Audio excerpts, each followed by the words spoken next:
Hello Maring, welcome back to Genevieve Durham's tutorial. For today's video Maring is I will show you how to remove the green screen or yung background ng subscribe button. Okay, ang gagamitin nating application is yung CapCut. Kasi itong CapCut talaga ang ginagamit kong video editor. Okay, punta tayo sa ating CapCut application. Pindutin natin ang CapCut. New project, itong plus sign na to. Maglagay muna tayo ng video bago yung green screen subscription button na yan. Okay, for example, ito.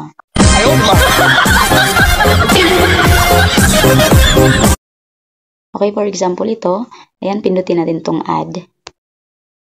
So, ayun, na-add na siya. Okay, ngayon, ilagay na natin ang subscribe button. Pindutin ang overlay. Itong overlay. Tap overlay. Add overlay pala. Then, dito na natin i-add yung green screen subscribe button na ito. Okay? Yan. Then, pindutin natin ang add. Okay, play natin.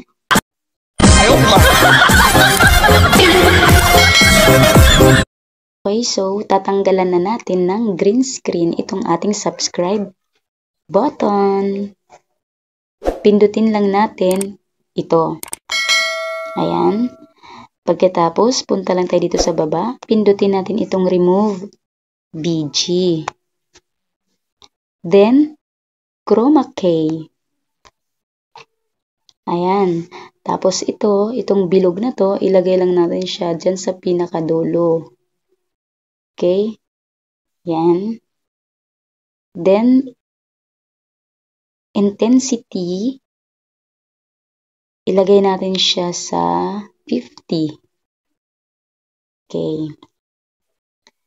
Then, ito, pwede natin siyang i-drag or lakihan, or kung gusto mo siyang i-move, pwede mo siyang i-move, saan mo siya gustong ilagay. Okay, for example, dito sa taas, dito sa baba, or kahit saan dyan, kahit saan mo siya gustong ilagay. Ano mo lang siya, long press mo lang siya, then drag. Ganun lang. Okay, tapos kung gusto mo siyang liitan, liitan mo lang, ganun mo lang siya.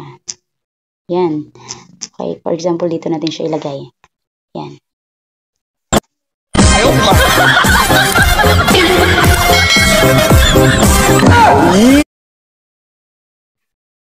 Okay, so ganun lang siya kadali mga kamaring.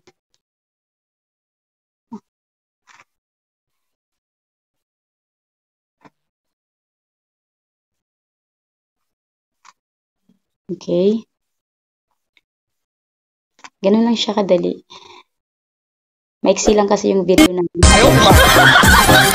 Maiksi lang kasi yung video natin kaya siya sumobra. Pero okay lang yan. At least nakikita ninyo kung paano natin siya ilagay. Okay?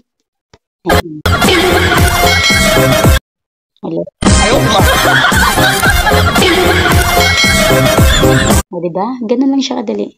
Sana ay nagustuhan ninyo ang ating video for today. Kung nagustuhan nyo ang ating video, please paki-like ng ating video and paki-share na din. And of course, kung meron kang mga katanungan, pwede kang mag-comment down below.